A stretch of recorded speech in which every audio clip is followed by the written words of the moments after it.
Լոս Անջելեսում տեղի ունեցող իրադարձությունները առաջիկա կլիմայական փոփոխությունների մասին մեր նախազգուշացումների անտեսման անմիջական հետևանք են։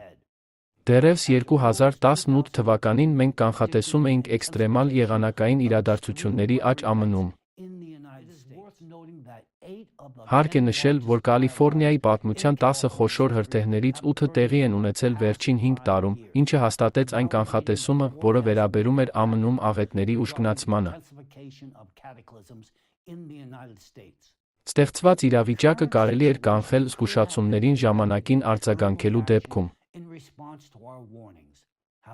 Այնուամենայնիվ, հնացած մոտեցումներին հավատարիմ մնալը և նոր մոլորակային իրողություններին հարմարվելու ցանկություն չունենալը հանգեցրեցին աղետալի հետևանքների։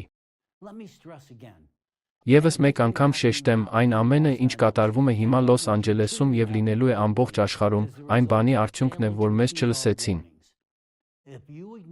Եթե կրկին անտեսեք նախազգուշական ազդանշանները, որոնց մասին խոսում է ԱլլաՏռան, արդյունքն էլ ավելի ողբերգական կլինի։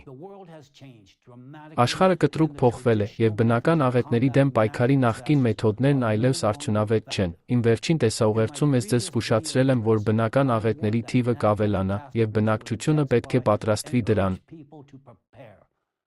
Բայց, ցավոք սրտի, իմ խոսքը հաշվի չառնվեց, ու հիմա մարդիկ տուժել են։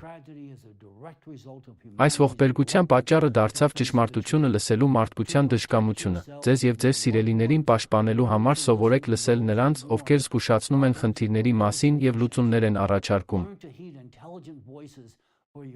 Սովորեք լսել խելացի մարդկանց ձեր իսկ անվտանգության համար։